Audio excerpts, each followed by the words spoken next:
Hello, and welcome to another episode of Undiscovered Beasts and Strange Phenomena. Please join our experienced and knowledgeable panel of hosts as we explore the great mysteries of our time: Bigfoot, UFOs, ghosts, and unexplained phenomena.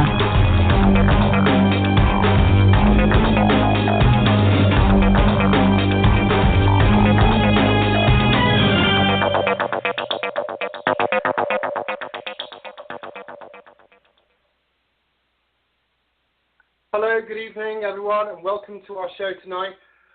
I'm very pleased to be able to welcome two very well-respected people in the world of ufology. Like cryptozoology, ufology can be something of a minefield, and Stan Gordon and Michael Huntington are both intelligent, intellectual, rational people, and I'm very, very, very pleased that they're on tonight. With Michael and I, our special guest is Stan Gordon, of course, and Stan has a reputation not only in the field of ufology, but also in Bigfoot research and cryptozoology generally. But tonight we're going to focus on ufology.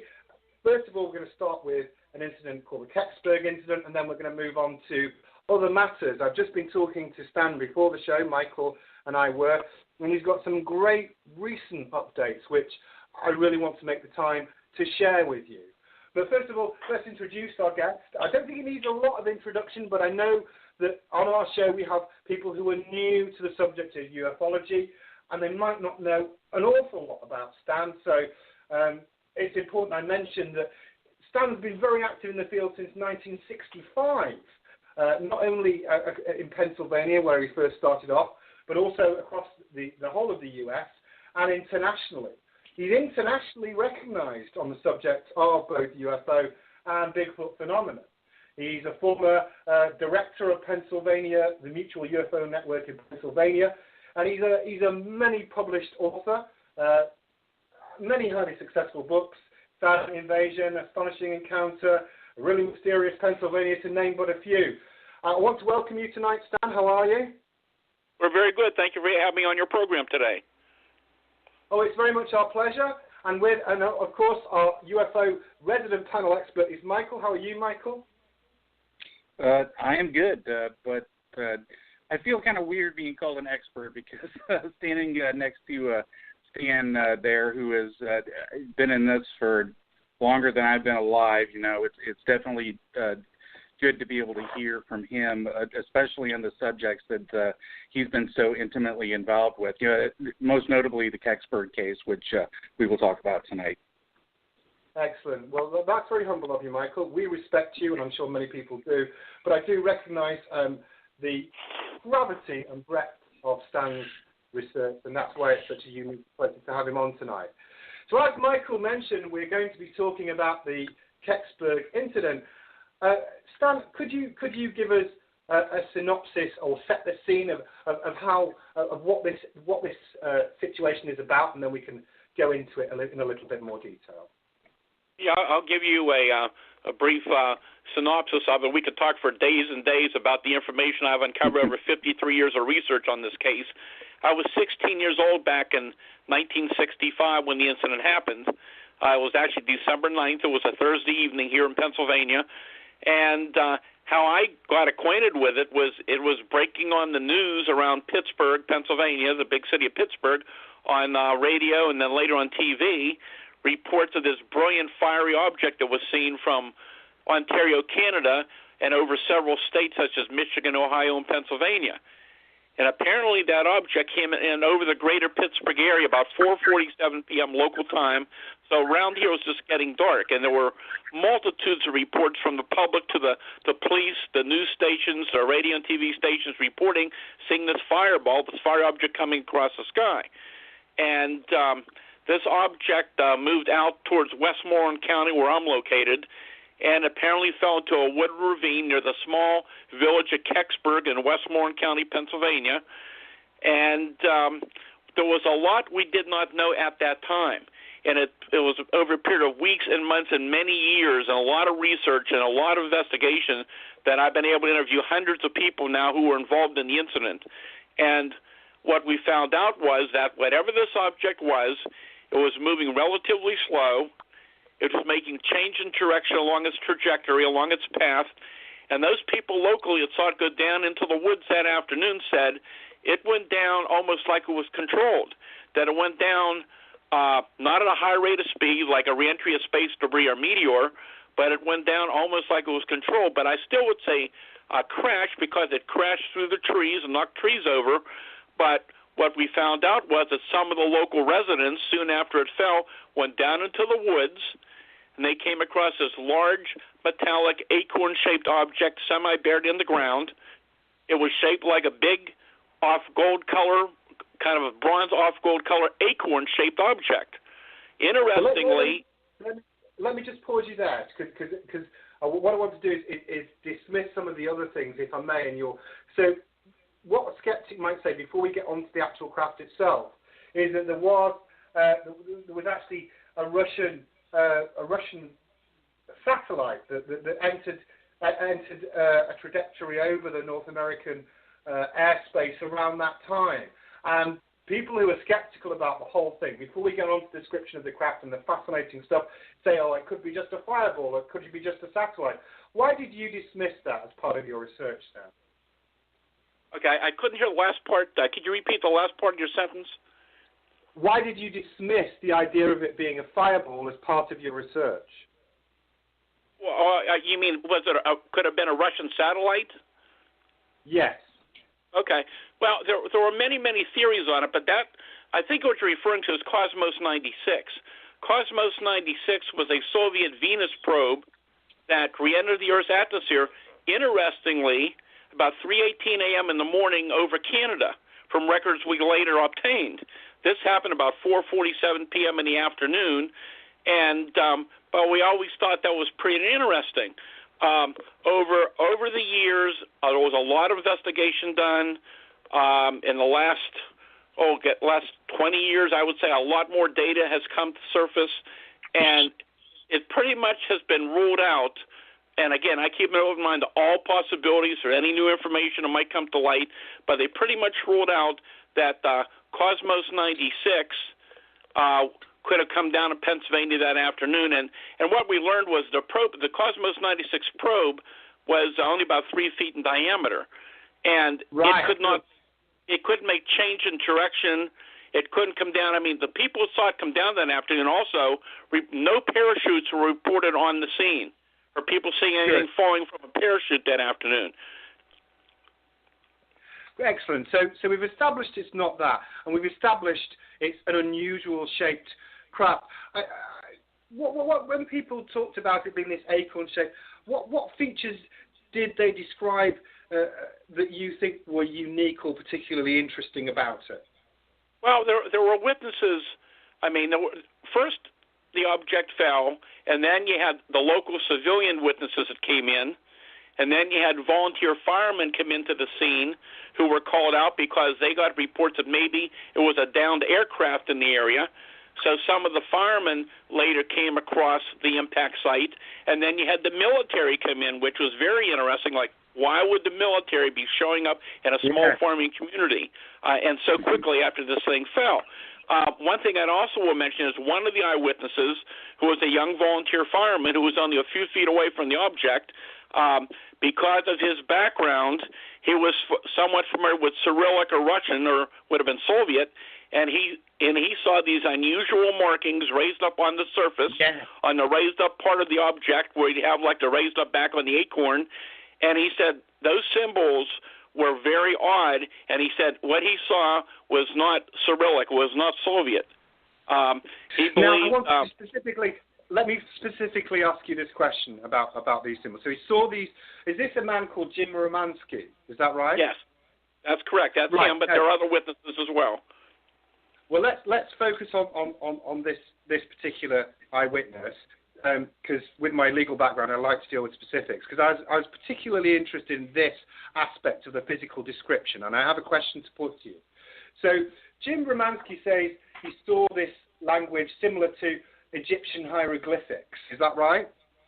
Well, from his memory, over the years and years later, and he spent some time looking at books in different libraries, looking up ancient libraries, and he said from what he could recall from memory, the closest thing he could recall was they looked similar to ancient Egyptian hieroglyphics. Excellent. Now, I seem to recall, and I don't have the level of knowledge that either you or Michael possess on this subject, but I do have an interest in it. And when I read this account and the excellent information that you put together on the Kecksburg incident, and Michael, feel free to give your view on this as well, because I'm interested in what both of you have to say. I remember when we looked at Jesse Marcel's interview about the Roswell crash in the 40s, the UFO crash. Marcel said, and for those of you who don't know, Marcel was a major, I think he was, in the military, and he said that he saw what he described as Egyptian hieroglyphics. Has anyone ever done any comparisons or any research into the figures that Romansky says he saw and Marcel saw, and if there's any parity or comparison between the two? I've heard different people over the years, so they've looked at it. The problem is nobody can be certain of exactly what they were because it was so many years later till this all came forward. It wasn't in 1965 that we knew about him. It wasn't until 1987 that we found Jim just by sheer luck and other witnesses. It was right during the 1980s that we really began to track down and find a lot more people who were involved in this case. And, how I happened to find him... I was going to say, was that largely due to the Unsolved Mysteries episode that pretty much propelled this case into the public eye? It had obviously been around, but I think it was probably that case that really got the public's attention, right? Well, that wasn't until 1990, and how I happened to find Romansky was that I, on occasion, I would hold some very large public UFO displays at one of the local malls here, and would bring thousands of people in. And just by sheer luck, back at that time, I just had a small display on Kecksburg, and there was a lot of people walking around, and I was actually out for lunch when one of my associates was there, and this fellow and his family happened to walk by, and they were kind of listening to this conversation going on, and the fellow butted in and he said, "Are you talking about that thing that happened out there in Kecksburg?" And they said, "Yes." He said, I was a volunteer fireman. I was a part of the search team that found the object. And that's how we found him. And then it was a year later. Yeah, that's very interesting. So you found this guy almost by chance, is that right? Yeah, and so many cases of people I interviewed, I got tips from friends or relatives or neighbors, because a lot of the witnesses, most of them didn't come forward. Even today, of the hundreds of people I've interviewed, the high percentage of these people have never gone public. And one of the reasons is, back in 1965, a lot of these were kids or teenagers. Well, many of them grew up to be police officers and educators and engineers and very responsible people, and for various reasons they didn't want to go public. Now, many of them have over the years. Many of them given me documentation on what they saw, and when some of these people retired, they did go public or give me more information, but it wasn't an easy thing. It wasn't one of these people wanted to come out and just talk about it. And even in the last couple of years, I've actually come across some other old-timers who were involved but never came forward. Right. Now let's look at some. Let's break it down, because what I'm interested in here is you've got a number of different reports. And you've got some incredible narrative within them. I'm looking for some consistency of these reports. Now, one of the things I was reading with the information you provided about this whole incident, I know we could talk about it for days, but just focusing in on a couple of really interesting points. You mentioned the military were involved, and I was looking, there was a jazz musician who said soldiers aimed rifles at him at the site. Is that right? Could you tell us about that? Yeah, that was Jerry Betters, and it's very unfortunate that many of these key witnesses have now passed away. And Jerry was a very well-known jazz musician in the Pittsburgh area. And Jerry, at that time, it was because of some friends of his years later who encouraged him to contact me. So many of these people wouldn't have done it on their own unless other people told them. And I had many anonymous tips as well. But Jerry had a farm, was renting a farm, between Pittsburgh and Greensburg, not far from where this happened that afternoon, and something had frightened the horses that afternoon. It was a bright light or something, and soon after he began to hear the radio reports that something had fallen from the sky near Kecksburg. So he got some of his friends to drive him out. He didn't have a vehicle at the time, and they found their way out to Kecksburg. It's a nice, beautiful, little isolated farming community, a lot of winding roads, and they found themselves on this one particular farm lane, which was very important because that's the area that was closest to the crash site, but that's where very few people found themselves that night. Most people were on the opposite hill that overlooked the area where hundreds of people came in that night after hearing the radio reports, along with the authorities, the reporters on the scene. But anyhow, he and his friends found their way onto this little farm lane, and that's where some of the really interesting reports came into me from independent people. And he told me as they're on the farm lane, they see different personnel and authorities down there, but he's looking down over the hill through into the field down below, and he sees this large military flatbed tractor trailer, which others have confirmed, and he said, This object is on the back of the flatbed. It's got a tarp on it, but the tarp is either coming loose or it's partially open. Now, it's dark out, but there was some lighting around there, and he could see what he described as the hieroglyphic markings on the bottom. He could see the object, and this truck was trying to make its way up the hill, but it was coming up slowly, having trouble. At that point, an Army officer started yelling at some of the young soldiers with rifles, "Get these people out of here." And they didn't want to go, but then it was very stern. They all aimed their rifles at them, and they quickly left the area. But Jerry is not the only one that went public, and others I've talked to. Various people told me, and most of these were teenagers at the time, who told me they tried to sneak down through the woods to get to the impact site, and they were stopped by armed military personnel that aimed their rifles at them to prevent them from getting any closer to the site. Excellent. So there we've got the consistency of reports. Now, one of the other witnesses I want to focus on in the short time we have is this gentleman, John Murphy. He said, "I'd like to know what he saw," and he said he was visited allegedly by men in black. If you could tell that account, I'm sure our listeners would find that fascinating, Stan, if you will. Well, there are many, many interesting people involved in this incident. John Murphy was the news director of the local WHJB radio at the time. That was the main major public news source at the time. And they were, as the incident was unfolding that afternoon, the phones in the radio station were ringing off the hook. And John Murphy was out on another news story at the time when he got a radio call to go out to 30 East, which is basically the direction this thing would have been moving from Pittsburgh, moving out towards Route 30 East, but then it made a turn to the south. Well, anyhow, he's called back, so what am I to do? What's going on? He said, there was a report of an explosion in the sky, is the report they had. So he went out there and didn't see anything. He went back to the station, and they were getting ready to do the evening news. And when he got back, many, many calls were coming in.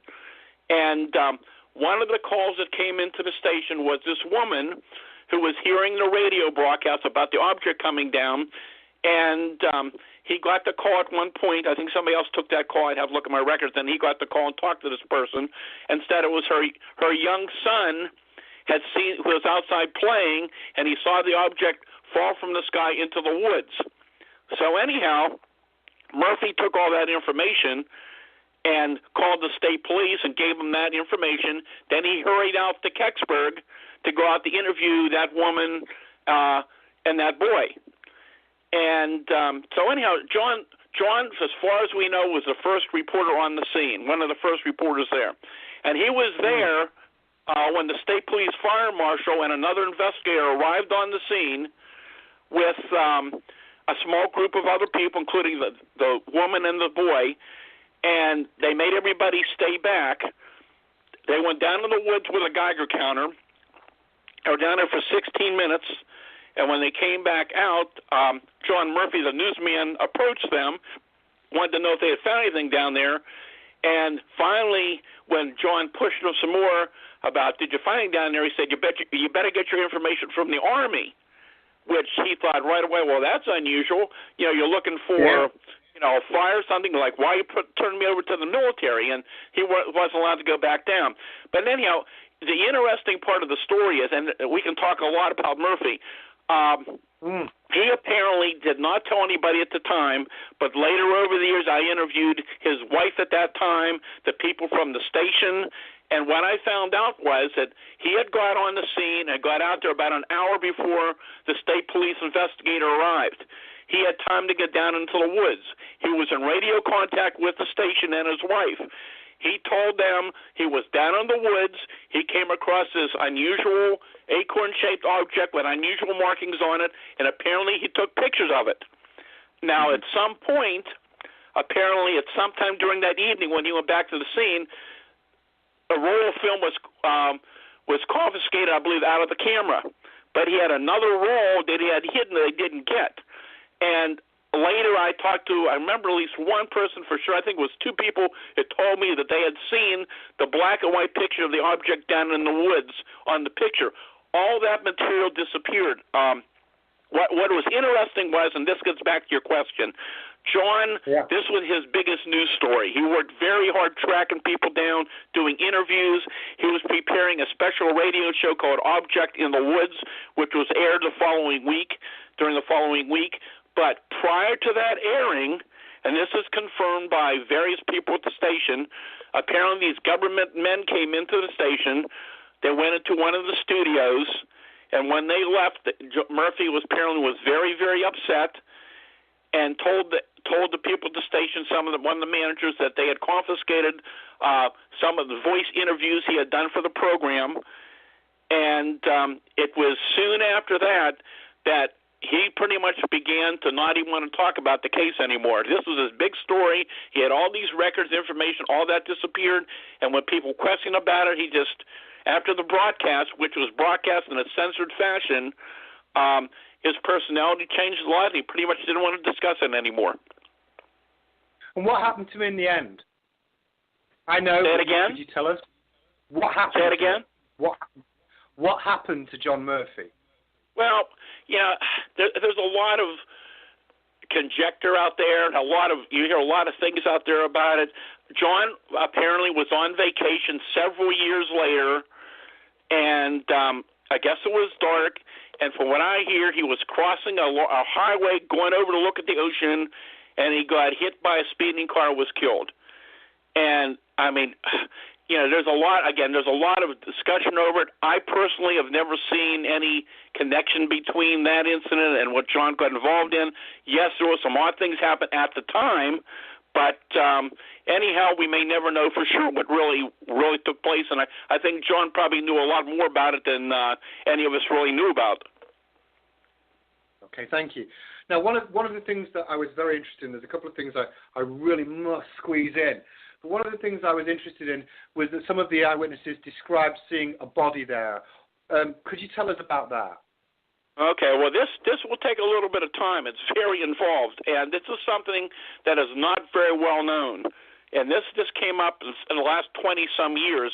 And, again, I keep an open mind to all possibilities of what this thing was. There are multitudes of theories, starting from the time it happened right up to the last couple of years. There's 2 or 3 other theories out there right now.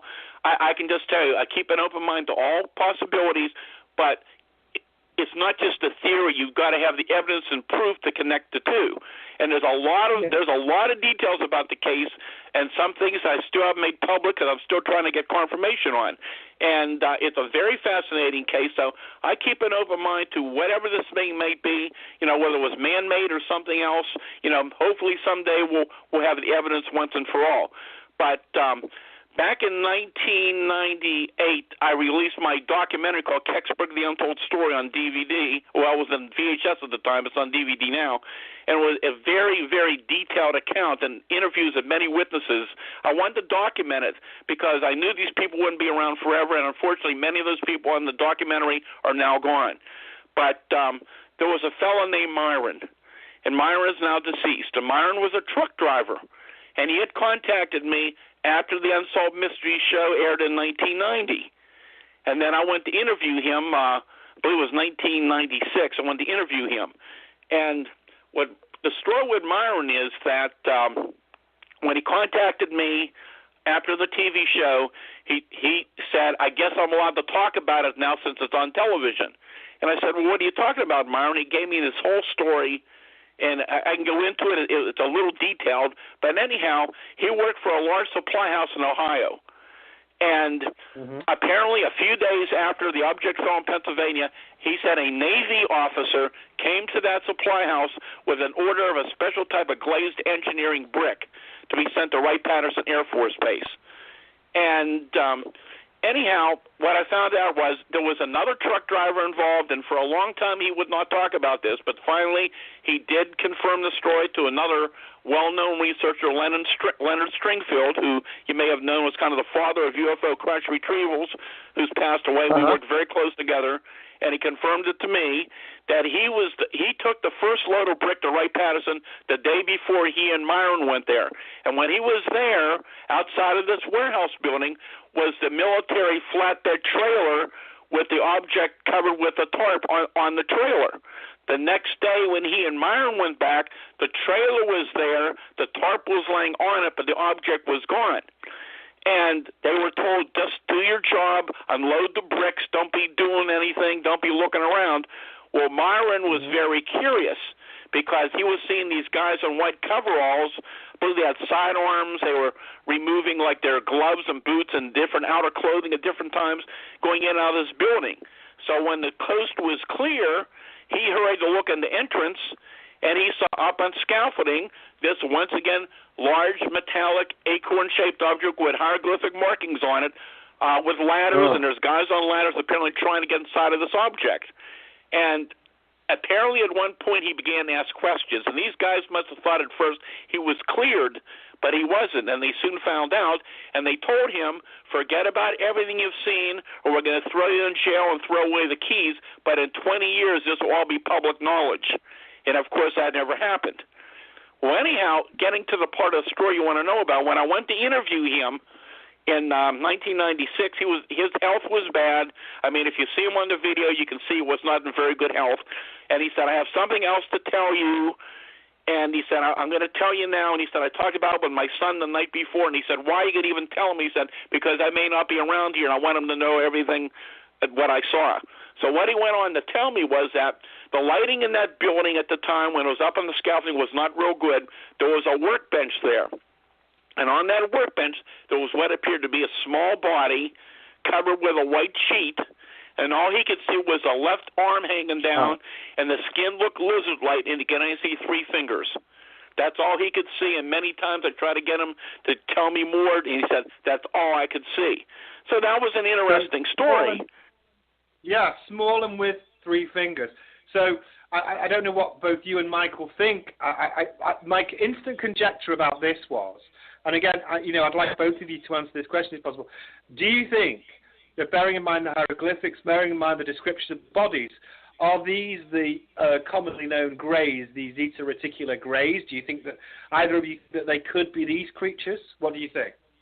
Well, again, it's hard to say with very little data, but there's another even more detailed case that I got from another independent witness, and again, it would take me some time to get into it, but his is very interesting about what he saw at the scene, and he kept quiet for years and years and was very reluctant to even share the information with me. Well, I want to hear that. Michael, do you have an opinion on what you think these creatures might be? Because you obviously know more about it than I do. Well, yeah, there's a lot of people that have different ideas as to, if aliens exist and where they're from, Zeta Reticuli or whatnot. The description of aliens, with the 3 fingers is sort of appeared in quite a different number of UFO crashes. But I don't know. This case, it's definitely an interesting one. It's definitely, one of the landmark cases in ufology, in UFO history as well. Where to come down on it? I mean, there was so much going on that night. I think that there is definitely something that was going on. I mean, and there was definitely some sort of military presence. You know, you may have conflicting stories that night, but there were people that saw the military in the fire department, saw the military down in the ravine, saw the military, you know, at the Hayes house. There were witnesses lined up everywhere. So, you know, I think something came down. Whether or not it was extraterrestrial, you know, that's sort of the big question. I think Kecksburg in the past few years has sort of, in the public's eye, you know, been sort of semi-solved. People sort of have an idea that it was, you know, some sort of government, you know, satellite, whether it was ours or the Russian, you know. So that's not necessarily the case. This is still an unknown. I think you could probably lean towards some sort of a Broken Arrow capsule or something like that. I think the Cosmos probe is probably out, but you know, there could have been some other kind of probe. I'm sort of intrigued as to, however this story shakes out, you know, the avenues of research that we can still look at. There's still a paper trail out there. There was, I think, some efforts by Leslie Kane a few years back with Sci-Fi Channel to track some of this down. I'm sure Stan was involved with that and trying to get NASA and, you know, to follow the Freedom of Information Act. You know, all that stuff has sort of disappeared. But, you know, there's a lot of questions that I have, you know, what military was there? What units were there? Where did it go? Do we have paper trails of this? Do we have names of people? I'd like to come. I'd like to come on to that military point in a minute, if I may, because I want to pick both of your brains about that. So I think your archival points are very, very important. If I may, I just want to finish the eyewitness descriptions, and then I want to go on to the military points. So let's have a look at that, and I'm going to put a question to both of you on that. So Stan, you said that there was another eyewitness who gave you more detail about the bodies. Could you describe that what happened? Okay. Well, this again could take a little time. It's detailed, and there's no way to break up the story. No. Back in 2002, I believe it was, when the Sci-Fi Channel and Leslie Kane decided to investigate the Kecksburg incident. We all worked closely together. There was a lot of media coverage locally and nationally here, and there was, after that came out, there was a surge of other people who were coming forward who were willing to give us some information, who had kept quiet before, now that there was a serious study being done. And there was one particular name on the list, and as soon as I saw it, I recognized it. I'll call this man Joel. And Joel, I believe it was like 13, 14 years before that, it was information we got on this fellow that he was supposedly hiding down in the woods and saw the recovery operation. And when I contacted him that time, he did not deny it. He just said his family didn't want him to get involved. He just didn't want to talk about it. And anyhow, so here's names on this list again, so I call him, and I make arrangements to go out and interview him. And when I get out there, he was shaky, visibly shaky, and he said, I was just going to call you and cancel it because my family still doesn't want me involved in this thing. Well, anyhow, we sat there for a while and got friendly, and I told him some basic information, and he said, well, you're here, I'm about to tell you some of my story. Well, that led to a number of different interviews. And anyhow, what he told me was, I'm making it short as I can here, he knew the area because he used to hunt down there, like many people did in that wooded area. And he had heard this thing had fallen, so he made his way out to that area. And he said it was getting dark. He had a flashlight, but he didn't turn the flashlight on. But he saw like electrical arcing down in the woods, which other people reported as well, some type of arcing, various colors, mainly blue, some other colors involved possibly.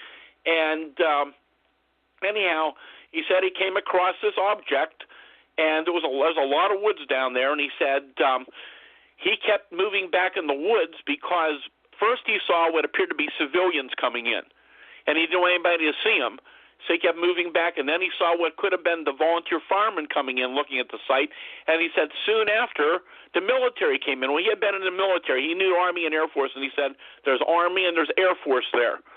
And they're looking over the site, and again, just briefly, what he said was a high-ranking Army, I believe it was an Army officer, jumped on top of the object, the big acorn shape. He jumped on top of this thing, and he had a long metal. He said it was like a policeman's billy club. It was long and thin, and he said he said he had to keep moving back further in the woods because they kept setting up I believe it was 2 different perimeters around the crash site as he's watching, and they kept moving back so they couldn't see him. But he said this guy all of a sudden strikes the top of the object with that metal wand or whatever, and the guy, I mean, at that point the guy's voice is quivering to me, and he said, "I swear to God, sir, there was something inside of that thing," and he said, momentarily after that guy, the officer hit the surface of the object, a hatch opened up from right to left in front of the object, and he said, I couldn't see it very well. All I could see was a long, almost like elastic arm. He said, I couldn't see, there had to be a second arm to get around it. And he says, a matter of seconds, he said, I could just see this long, elastic arm. I believe he said he could only see a couple digits from where he was. And he said moments afterwards, the hatch closed. You could hear loud metal on metal. And he said at that point, the officer started screaming, hurry up, we don't have much time. And he went into great detail how they were cleaning the area around there, how they were putting this metal strapping on it, and then they had to winch it over to the flatbed truck because you couldn't bring the truck right down to the site because of the trees. And he said there was interestingly, he said there was one man in particular in a black suit, in a dress suit with a fancy hat among the military, and he was giving these guys directions and giving them orders of what to do, and they were taking many, many pictures of that object at different angles. And so anyhow, that, and there's other information I've heard from other sources who are very reluctant to even talk about it, which suggests the possibility that there was someone or something inside of the object. And again, I keep an open mind. I mean, could it be extraterrestrial? I don't know. Could there have been a human passenger? There was some type of accident or fire inside the object, and it created that appearance? I don't know. I just keep an open mind to all possibilities. It's a fascinating case, whatever we're dealing with. Okay, good stuff. Yeah, Michael, go ahead. Yeah. Well, I was going to pick Stan's brain as to, regardless of what the object was, where do you think it's at now? Is it like in some bricked up building, in Wright-Patterson? Is it, as Bob Lazar suggested, maybe in Area S4, out by Area 51? Does NASA have it? Where do you think this object actually is today? Okay. Well, first of all, even if it was a meteor, I mean, it's got to be somewhere. Somebody took it somewhere, right? I think finding it would be a good advantage. They don't send armed soldiers out for meteorites, and all indication what people saw, this thing was something other than a meteorite. But I tracked down again people such as the state troopers, the fire authorities, the reporters on the scene, and military sources. And yes, I have military sources who have confirmed different things. So one thing was confirmed to me, and it's been confirmed by a number of other independent witnesses who don't know each other even today, that early the next morning, the night of December 9th is when this happened that afternoon, and there was activity during the evening. Early the next morning, they left the scene, and the object was taken under heavy guard to Lockbourne Air Force Base near Columbus, Ohio. I interviewed one of the air police officers who was a part of the security team. He told me they backed the flatbed tractor trailer with the tarp object into a hangar. They set up a security perimeter around the hangar. They were given a shoot-to-kill order to anybody who approached that hangar with a proper clearance. Now, he told me he didn't stay on the team much longer. He heard that the object in the truck continued on to Wright-Patterson Air Force Base. Later, others told me exactly what building that the object was taken to Wright-Patterson, including, where Myron had talked about. And we have no idea where it's at this point. I mean, I know exactly on the base where it was. Whether it's there today, we do not know. I've heard rumors it's still there. I've heard rumors it's been moved. I have no way to confirm that. Okay, so I mean, one of the things that Michael alluded to earlier on, and I wanted to come on to, and you've just mentioned yourself, was this idea of military sources. Now, I appreciate that you can't reveal most of them or not all, and I understand that. But in terms of the units that were there, as Michael said, how there is an audit trail of those units, and how many of these military sources have you spoken to? What I'm trying to get to is what consistency on affirmation have you got off these variety of sources, and how credible do you think they are? I have no doubt some of the people I interviewed are extremely credible. Some of these people, is just by sheer luck through information I had or being at the right place at the right time, I tracked these people down. Or luckily, in some cases, years later, I was able to get in touch with some of these people, and I was able to confirm small little details. But the government did a fantastic job. I mean, I was dealing with FOIA back in the 80s. For years, we did FOIA requests, and then when Leslie Kean and the Coalition for Freedom of Information got involved, there was a huge amount of FOIA requests made, and they did a great job of covering their tracks, such as personnel and the movement of equipment. But, for example, we know that a small number of personnel, for example, came from the Oakdale radar site in Pittsburgh, which was actually the part of the air defense system. It was what they call the missile master. They controlled all the air defense of the Nike Hercules sites around Pittsburgh at the time. But there was a special Air Force unit attached that was called the 662nd Radar Squadron. And there were some personnel, a small number of personnel from that unit who were at the scene that night.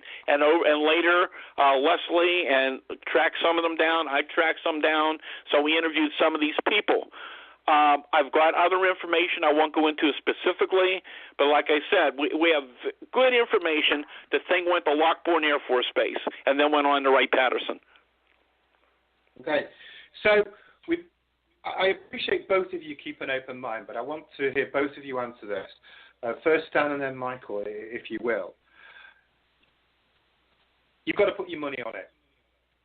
What is it? What is it that crashed? Stan, what is it? I wouldn't be a betting man. But knowing what I know and the fact that there's some things I know that I can't still discuss, like I said, years ago I said we could be dealing with a very secretive, very advanced man-made space probe, but we've learned a lot about the secret projects, and the many people I talked about who worked in the space program, when they look at what I have, they all scratched their heads. They said, we didn't have anything like that back in those days. But I keep an open mind. There may be some things that we just don't know. And I would not eliminate the fact that we might be dealing with something that, is it extraterrestrial? Is it interdimensional? I do not know. There's information that might make people lean either way right now. But once again, I keep an open mind, and I hope someday we'll have the evidence to confirm what it may have been. Okay. Michael, what is it? Well, as with all unknowns, as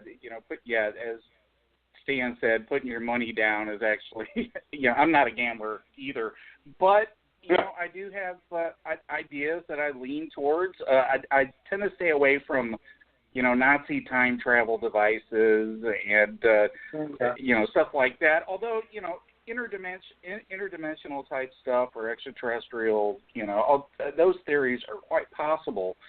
But we do know for a fact a number of times, there have been, broken arrow missile accidents, such as in Damascus and Arkansas, where the capsule was ejected, hundreds of feet. Something like that I think is possible. Trying to find the records, for, such an event, which certainly would be worthy of cover-up, if some sort of nuclear missile warhead, accidentally, crashed outside of Pittsburgh, that would certainly be understandable as to why such a thing would be covered up. I kind of lean towards that, but I also don't discount any of the other stuff because people saw a lot of weird, strange stuff that night, Right, but also you got to remember now, and in fact, records were found. My understanding was through the NASA source that Leslie had talked to, and then went on record that they had obtained the film buckets for the Corona satellite program, and there was no indication at all that anything like that had fallen in Pennsylvania that afternoon. And you got to remember, in most of those cases, you're going to have reports of parachutes being found at the scene, and nobody at that location reported seeing any parachutes coming in. This thing, again, was moving relatively slowly, making changes in the direction along its path. was completely intact on the ground, even though it knocked trees over. And the description is just doesn't fit with what a lot of people knew about with some of the technology at that time. Excellent. Now, one of the points that you both mentioned there, and I'm interested in this because people won't know a lot about this. We need about another 10 hours. We've got long. You both mentioned interdimensional. You both used that word. Now, why did you mention interdimensional as a possibility here? Was there any specific reason, or am I just probing in the wrong way? Well, I'm not saying this particular case. Like I said, I keep an open mind on all possibilities. But I've been doing this now for 59 years, and believe it or not, I've never seen a UFO or Bigfoot myself. I've interviewed thousands of witnesses. I've seen a lot of evidence out in the field. I had teams of scientists and engineers investigating the cases for many, many years across the state, and we were kind of unique in that we had a group that was on the scene within minutes to hours after these incidents happened, so we were able to document these cases as they were occurring. And the more I know about the UFO phenomena, when I started this out in the field in 1965, I always thought that, a lot of these UFOs, there's a lot of studies we can explain, but some of these incidents are very unusual. They're very detailed, low-level observations. They're not easily explainable. They're probably extraterrestrial. But the more I look into the phenomena now, I still keep an open mind, but I said long ago there's more to the one origin for the unknown category. And more I'm thinking maybe a small percentage are extraterrestrial, but this whole subject, whether it's UFOs or even cryptids, which we'll talk about at some future time, especially with Bigfoot, I have found a lot of data which suggests that there's a lot more to Bigfoot than the possibility that it's a flesh and blood animal, which is why there's no bodies. And for a lack of a better term, there's more and more data that suggests we're dealing with something that has a physical and a non-physical component to it, as well with some UFO cases. I mean, I have many UFO cases, even in daylight, where these objects physically change form in front of eyewitnesses. They suddenly appear and disappear. They're here and they're gone. It's a very, very strange phenomenon. I've said years and years ago, the phenomenon is so strange it protects itself. Well, I would like to explore that possibility with both of you another time. You mentioned that, moving slightly away from the Kecksburg incident, and I'm sure we'll come back to it, that there are recent eyewitness stories that both of you might like to share. I'm interested in, if either or both of you have stories that you'd like to share with our listeners tonight. Oh yeah, I've got numerous ones. I'd be glad to share with you. And back in the 50s and 60s, we were getting a lot of not just lights in the sky, but large structured craft low to the ground. And, of course, historically, people talk about the big discs, the triangular objects, the large cigar-shaped objects. Now, in more recent years, we're getting an increase in reports of these very large, solid, rectangular or box-shaped objects as well. And I'll give you an example. This one kind of sticks in my mind. It wasn't that long ago, June 1st of 2013. This was on a very busy highway outside of Pittsburgh, what they call North Huntington, on a busy Route 30, about 10 o'clock at night. The witnesses were a woman, an educated woman, coming out of a convenience store with a 3-year-old child in the car, riding down the road. And she said to me, I could not believe there were no cars around at the time. There were cars way down the road and way behind me. She said, I'm on the cell phone talking to somebody when all of a sudden I had to brake and stop right in the middle of the 4-lane road, because right in front of me, about 60 feet away, is this huge, solid, metallic, rectangular object taking up all 4 lanes of the highway. It's hovering there. It's completely silent. The navigational lighting on it is unlike any type of lighting she's ever seen on an aircraft. She said it looked like a gondola on a blimp without the blimp. Her little 3-year-old baby yells, Mommy, flying iPad in the sky. And she had to pass underneath it to get home. When she did, she lost her cell phone signal. All the electronics on the dash of her vehicle went out. So like the clock went out, the FM radio signal went out, and she tried to take a picture with her cell phone, and it would not let her go into the photo mode, which is something that's being reported more and more in recent years. As she moved down the road, all the electronics came back on. Now, when I went out to interview her and test the car, she told me that car, which was relatively new, never worked properly after that night. That's just one of many examples I can give you. Marvelous stuff. Michael, have you heard anything that shows a difference in the structure of UFO reports recently? Well, it's hard to wade through the plethora of reports, photographs, videos, because we do live in this internet age where hoaxing is certainly a possibility. But I do think that people are generally, as Stan has said, they're not really reporting, the lights in the sky at night so much as, we're starting to get some daylight physical objects that are being seen or at least being reported. So,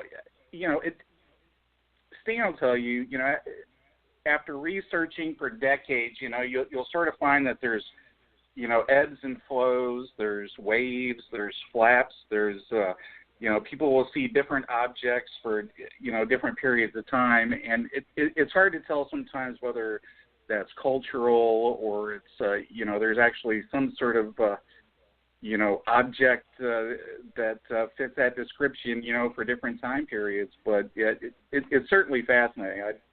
I try to keep up on all the latest reports and wade through all that. But yeah, definitely, people sort of discount the nighttime stuff more, as being drones or Chinese lanterns. So there's not as much interest, and I think probably not as much reporting. Yeah. Now, I'll give you another fascinating one from just a few years ago. Yeah, I believe it was October 2015. This is between Westmore and Fayette County up in the mountains where there's a lot of activity up there. It was a beautiful morning, and this man was sitting next to his window in the kitchen drinking a cup of coffee. His dog was lying there. His dog always follows him outside when he goes out. And as the man is sitting there, there's all this beautiful sunshine instantly turned black, solid black, like a terrible storm was coming in all of a sudden. So he grabs his fully charged cell phone and steps out the door, called his dog. The dog wouldn't go out. He walks out into the yard, and he's standing there looking up, and here's this he's standing underneath this huge, solid, black, silent, triangular object about 500 feet above him. Very detailed account. He gave a great details of the structure of this thing. First thing he does, he aims his fully charged cell phone to take a picture of it, and it completely discharges at that moment. There's no power in it whatsoever, and there was other electromagnetic effects to other devices on the property as well. And we were up there investigating the case, and, I mean, that's just an example of what's been going on even the last few years. Many of the studies I've received have been in daylight. And these things are going on, but you don't hear about it in the news because most of the witnesses don't want any publicity. Now, I have a question for you that's really burning in my mind now because we haven't got that much time. So are you suggesting, and I appreciate all the open mind information that you both qualified your assertions with. I understand that. But do you, if you had to consider them to be extraterrestrial activity rather than military or special ops, whatever else. No such word really as special ops. But if you had to, would you consider them to be an increase in what you might suspect to be interdimensional activity, extraterrestrial activity, or do you just not know? I mean, is there one way you're leaning towards? Because Stan, you almost seem to be leaning towards interdimensional when I asked that question earlier on. I don't mind being wrong. I'm just interested in your point of view. Well, I wish we had time to get into a lot of the research I've done and the fact that, again, some indication are that some of these objects, for lack of a better term, could be possibly interdimensional. And it's a very, very deep subject to get involved in right now. We don't have time to talk about it. And, again, maybe we're doing more than one origin for the unknown category. I can tell you this. Right. There have been multitudes of cases for the last 20, 30 years over Pennsylvania. Many of these sightings have been over populated areas, over the major cities of Pennsylvania. On the Pennsylvania Turnpike, there have been incidents I know of. There have been incidents in downtown Pittsburgh, things hovering in intersections down there. I can tell you, I would say, and just what I hear, that, on occasion, the military might do an overflight of an experimental aircraft, and they have hundreds of miles restricted airspace around the country to do this, but they have as many reports like this hovering right over people's homes, hovering over cars, landing reports. We've had landing cases where there's physical evidence on the ground, where we had labs examine materials. a lot of these cases just do not indicate that these were something that the government was dealing with. Fascinating. Yeah, That's a really good. That's a really strong point. Yeah, Michael, do you want to make your point, and then also I know you want to talk about Chestnut Ridge. Well, we'll ask Stan about that in a minute. I was just going to say that, I totally agree with Stan that I think, this phenomena, everybody tries to find some kind of unified field theory, to explain everything. But I think all of these cases sort of have to be looked at individually. I think each of them sort of has their own explanation. The bulk of them are going to be misidentifications. And certainly some of them will probably be, secret military aircraft, maybe even some sort of natural phenomena, like some sort of geological thing that we don't know about. But, the really interesting stuff that, may suggest some sort of intelligent being, from elsewhere, Stan's right. When, we talk of extraterrestrials, interdimensional beings, whatever, if you're dealing with somebody from a civilization that is, far advanced, than we are, all those definitions sort of break down, time travel, interdimensional travel, space travel, all this stuff sort of breaks down when you reach a certain technological level. So, with the really high strangeness, alien connected type stuff, it may be interdimensional, it may be a multiple of different things. We may be dealing with multiple sources, definitely. That's correct. I agree. I like that. That's a good point. Guys, we've only got a few minutes, really, unfortunately. Is there anything you'd like to mention about your research or work that you want to highlight? We'll start with you, Michael, and then we'll move on to Stan. Michael, anything you want to mention particularly? Well, no, I just I travel around and I blog and I visit locations and I get to talk to people like Stan. I call myself a UFO junkie. I did see Stan recently in Seth Breedlove's film Invasion on Chestnut Ridge, which sort of suggested that maybe this phenomena was connected to like specific localities. What did he think of that idea? Well, I would say that the phenomena goes on almost anywhere, but there are certain locations where there's more than normal activity year after year, and one of those locations along that mountain range here in western Pennsylvania, the Chestnut Ridge, and it's a fascinating area where we have yearly Bigfoot sightings, UFOs, cryptids, mystery booms, all kind of phenomena goes on year after year, including this year up along the Chestnut Ridge. Marvelous. Now, we've only got a couple of minutes, Stan. Is there anything you particularly want to mention? Yeah, people can go to my website, which is StanGordon, GORDON.info, I-N-F-O. They can look at reports. There's many events I'll be speaking at, many in Pennsylvania and other areas for the year. They can keep looking at the updated events. If they're interested in my books, the Silent Invasion book is about the major UFO Bigfoot wave in Pennsylvania, where cases where Bigfoot UFOs were seen together and other phenomena. It has some of the strangest incidents you ever read about. And my latest book is Astonishing Encounters, Pennsylvania's Unknown Creatures, against a lot of very strange cryptid cases, and there's things in there people probably never heard of before. So they can get them at Amazon.com or BarnesandNoble.com or through my website as well. Marvelous. And I'm sure we would love to have you on again with Michael and I, and Mike Rickberg, who does the production with Julie Wrench. It's been a real pleasure to have you on tonight, Stan. Thank you ever so much for the information. I look forward to talking to you again. Very good, and thanks for having me on, and we're glad to do a future show with you. Thank you, Stan. Marvelous. Thank you, Michael. Thank you, Mike, who's been running the production in the background. Good night, everyone. See you soon.